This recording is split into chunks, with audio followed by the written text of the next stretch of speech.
Last time on Rachel Mosen.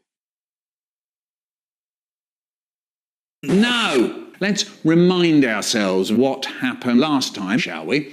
Right, as you know, in the morning I get up and I go to sleep.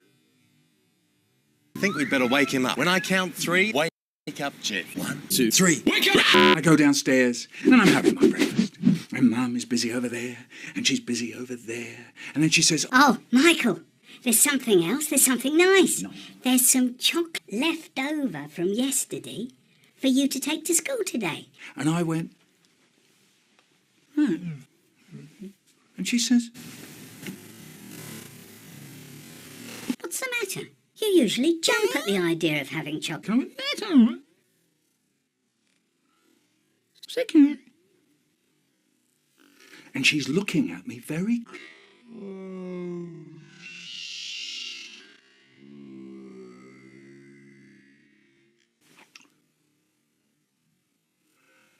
just here. And she says, What's that? and I said, "What's what?" She said, That? and I said, she said, "What's what?" She said, What do you mean? And I said, Then she went over to the cupboard.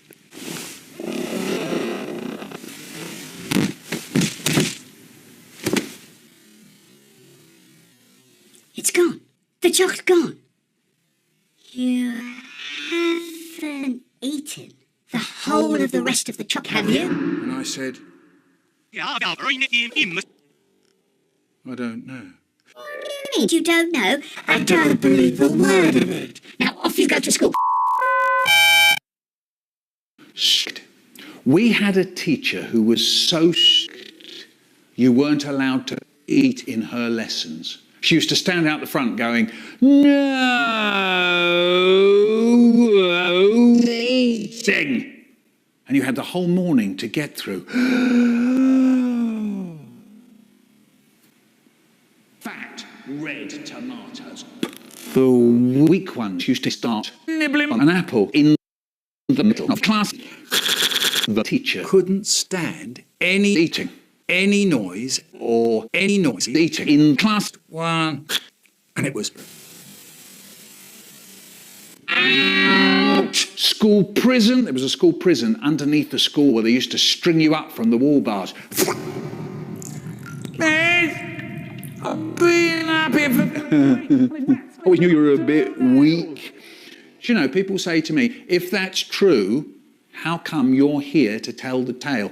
Fair enough, and I'll tell you.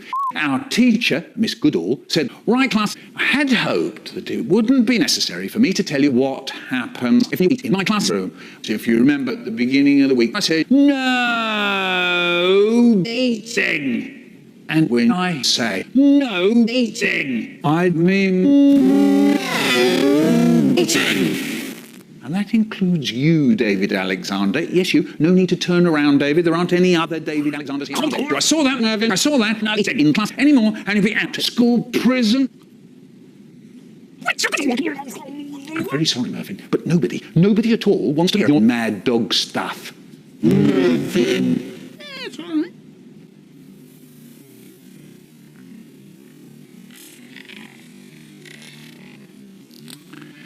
Let's remind ourselves what happened last time, shall we? Right, as you know, yesterday Joanna had eaten a sandwich. In class, she went straight to school prison. Lloyd, orange, school prison. And Alfred ate one of those little chocolate Swiss rolls. And yes, school prison. Mind you, they're probably still there.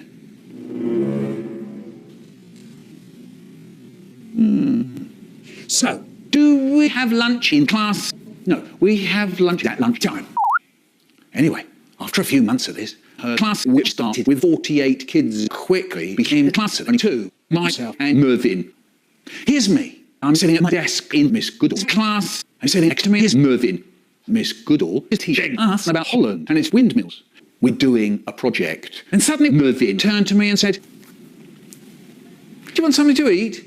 No answer from me. "I've got a pizza. Do you want some of it, Michael?" I'm not taking any notice of Mervyn. Suddenly, the lunchtime bell went bang, boing.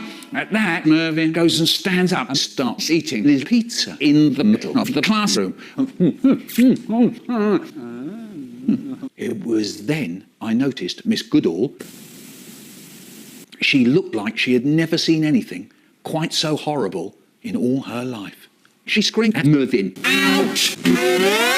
School present! Mervyn said, No!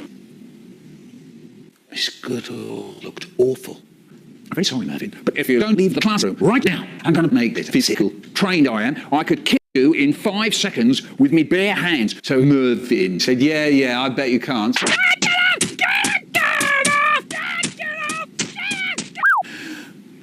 Oh, you've gone all quiet. Not long after, a few days later, I'm in Miss Goodall's class by myself. Everyone else either got sent to school prison or, in the case of Mervyn, never mind. I think you know what I mean. I never did eat that pizza. I knew. I never actually ate any at all either. Survival.